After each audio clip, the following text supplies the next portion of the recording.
She said, Sam, you're a pretty girl. When you gonna settle down and get married? I laughed and I said, probably after I get my LCSW. She said, now look around, Sam. Look at the women my age. Look at the women who prioritize their career over family. And now they're lonely.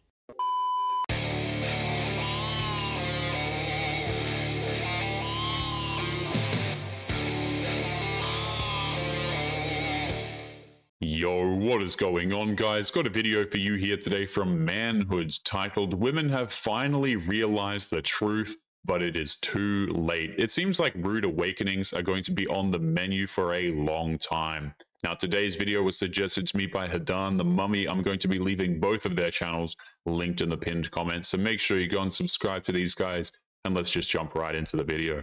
The feminist movement was fighting for equal opportunity for women in education and the workforce. The sexual revolution was fighting for all sorts of sexual freedoms. Cosmo, we pretended that this sexual revolution was a freedom for women. It actually was not. It was actually kind of a slavery. But we pretended it was freedom for women. And over time, as the sexual revolution and the women's movement got identified closer and closer together, a lot of women began to buy into that illusion. There is nothing liberating about hooking up with a whole bunch of people. If anything, it just makes women more undesirable in the minds of men because it shows a lack of control, respect, and basic intelligence. Women's rights, but we can't define what a woman is. But also men can be women. And no uterus, no opinion, but also men can get pregnant. Men are oppressing us.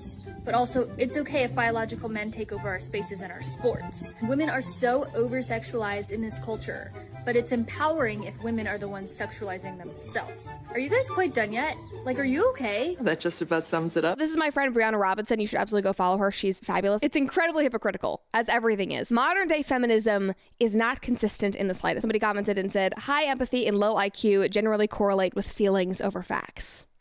I mean, that's the basis of modern day feminism. Feminism is nothing but hypocritical. It has nothing to do with equality. It has everything to do with modern women being able to give themselves hall passes from responsibility. They want their fun, but they don't want to be judged for it. Now this one is for my ladies. Let's get into it. After I graduated with my master's, this woman that I used to work with, you know who you are, she pulled me aside. She said, Sam, you're a pretty girl. When you gonna settle down and get married? I laughed and I said, probably after I get my LCSW. She looked at me dead in my eye and said, shut the door. And so I did. She said, now look around, Sam. Look at the women my age. Look at the women who prioritize their career over family. And now they're lonely. That's exactly what modern women have in store when they prioritize career and meaningless certifications. They get lonely, but they spend even more time that they don't have trying to fool themselves into thinking otherwise. All they have is their career, searching for meaning in vacations and brunches. And I saw it with my own eyes. It wasn't what I wanted for myself. She said what matters to her most now is her husband, her kids, and her grandbabies. That was her legacy. Y'all, and that changed everything for me. So I say all that to say this. Ladies, stop buying the lies of culture. Family is ministry. It's your first ministry. We weren't created to fight being helpmates. That's our divine purpose. We were created to walk in it with power. Don't lose yourself trying to chase a version of success that leaves you empty. God's way still works. The irony is how modern women will brag about how their ability to give birth makes them valuable, and yet they squander that ability by getting a career that leaves them lonely, alone, and without the children they brag about being able to have. She gets up and she says, Patrick, this is very hard for me to say this. And let me tell you why it's very hard. I said, what's that? She says, ever since in high school, I wanted to prove to men that I can beat them. So when I graduated high school and college, I opened up my salon. We do very well. I've made millions of dollars. My people and my work that work at the salon, they do very well for themselves. I drive a nice car. I have a nice house. I have money. I have millions. I don't worry about any of that stuff. Her mindset is the problem. As much as I hate that word, she wanted the money, the cars, and the success because she wanted to, quote unquote, beat men. But men never challenged them to compete in the first place. She just did it because she wanted to prove a point that didn't even exist. You know what decision I made last night? I said, what's that? She says, I want a husband. I no longer want to compete with men. I need them. And I'm like, what? She's saying this in front of 2,000 people with her sister sitting right next to her. And now she's getting emotional. How many 65-year-old women do we have to hear saying that I marched with the feminist movement and I bought into the fact that men are the enemy? I've never been married. I'm alone and I'm miserable and I wish I would have never bought into that philosophy. When a lot of modern women realize that they finally want a husband and a family, it's actually usually just too late. They're oftentimes far too gone with their bitterness, and also their bodies are about to give out when it comes to having children. It's just a scientific fact. Stifler, ask everyone to rate their looks on a scale of 1 to 10. 10. 10. 10. 10. Like a 6. I was gonna say like a 7, maybe 8. I give myself like You love a humble 6, 6.9 on a good day. Okay, so but 10? 10? Really? It's a bit of hubris, a little bit, don't you think? I mean, 10. It's confident, not confident. Yeah. Exactly. Oh, if you view yourself as a 10, then surely you must deserve a 10. So if you have a bunch of women who think they're 10, one of the problems in the dating marketplace is people don't have a reasonable self-assessment of their own attractiveness, and thus their standards are, they're not going to be able to secure the type of partner that they're going after if they think they're a 10. No offense, guys. Okay, I'm partner. I disagree. I'm getting death stares. These women think that because they believe that they are perfect, then that means they are, but their opinions on themselves mean nothing if men don't actually agree with them. And the funny part is, most men don't agree with them. Why is it that all you ladies who dislike arrogance and like humbleness want a life that is so extra and lavish? You want a 6-figure man, you want a high-value man and doing all this stuff. Why is it that everyone pretends like they hate arrogance, but then their standards are? Like, if we're being very honest, there's about, 10 of you here? Maybe 2 or 3 of you at best will get with a guy who makes 6 figures or more, because it's such a small percentage. That is one thing that these women will never understand. The men they feel entitled to are exceedingly rare, and because women want him, he has the advantage of picking the best of the bunch. At best, these women are going to have to share him with the others, which, mind you, oftentimes they do. By the numbers, it's probably impossible for all of you to get that. So there is a bit of like an arrogance to that, where it's like, if you love humbleness so much, why don't you live a humble life? What's wrong with getting with a regular dude who's got a 401k, he makes $40K a year, maybe he's home at the end of the day, he takes care of the bills, you guys got a nice little house in the suburbs. Why is that not enough? I don't understand why there's all this talk about like, would I let my high value man cheat? I'm gonna be honest with y'all, most of y'all not gonna get one.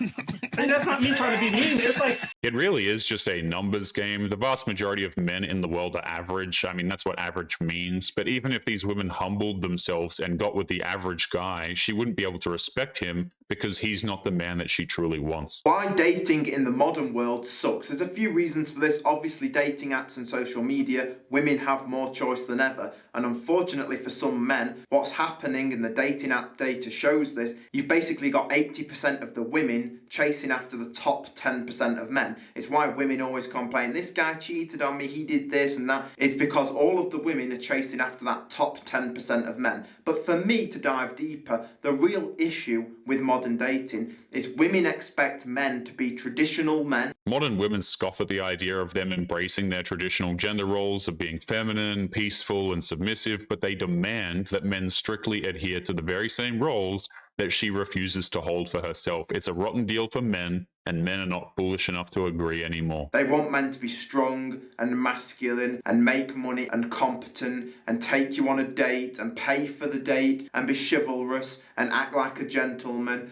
Women want traditional men. However, if you look at the majority of women and these women that want those traits in men, they are not traditional anymore. So women want men to be traditional, while they are not traditional. Women are not as feminine as they used to be. Women are very, very masculine in the modern world. What makes that worse is how these masculine women demand a man who's more masculine than her so that she can be feminine. I don't know a single man who wants to get with a masculine woman and make her feminine. That is completely ridiculous. We're talking about equality equaling respect. We can be equal and very, very different. You can be equal Equity. with completely different things. A woman can have equal respect to a man if she is very good at being a woman, and a man gets respect for being very good at being a man. When a woman decides she wants to act like a man, or a man wants to act like a woman, that's where all gets fucked up. Men and women are good at different things. There's nothing wrong with accepting that. There's nothing wrong with saying, I'm a woman, I'm good at X, he's a man, he's good at Y. Then we work together as a team. We're talking about relationships. I don't actually need you. there's blue jobs, and there's pink jobs. Why do you need a man in a relationship? And these are the stuff that I need in a man. Women like this intentionally confuse their wants with their needs, and they see men's needs as selfish wants, and then they get angry when men refuse to compromise on their needs to cater to her wants. But it's like, at the end of the day, it's not like I completely need you. But the whole point is if the lights went out tomorrow, you would need a man. In society, agree. Why do we act like women are so I can change a tire. I'm saying if the lights went out tomorrow, you would need someone to protect you. You would. Of course. It really doesn't even need to be that extreme. Just think about how a modern woman reacts when her toilet starts to overflow, or if she can't open up a jar, or if there's a spider in the bathroom. She'll whistle a different tune very quickly after that happens. Gloria Steinem said, if you don't go out to work, you betray the movement of feminism. You betray the women's rights movement. Babies will be fine. Don't worry about them. Put them into daycare. Give them to a babysitter. You need to go out to work. You need to be soldiers in this war that we're waging. And women just soaked it up. Meanwhile, Gloria Steinem never had children. So she could say that. That message was very destructive. It's crazy how Gloria Steinem said that the best way to fight this war against men is to abandon her children and enter into the workforce, but the only reason why there's a war is because women like her pointlessly declared one. So what we know is that attachment disorders are passed down generationally. So if you develop an attachment disorder because your mother isn't emotionally present for you, is disinterested, then that gets passed down to the next generation. How can a woman rediscover her maternal instinct? You have to start to uncover old losses. You have to look at your own childhood, because the basis on which we form our relationship with our children is the relationship we had with our own mother. We've seen countless examples of modern women doing things that lead to catastrophic damage to their own children. Divorce, emasculation of the father, not to mention political indoctrination. The true victims of modern feminism aren't actually the adults, really. It's usually the children. But anyway, guys, we're going to be leaving today's episode there. As always, don't forget to subscribe to the channel if you are new here. Drop a comment, and I will see you all in the next one. Make sure you take care of yourselves, guys. Peace.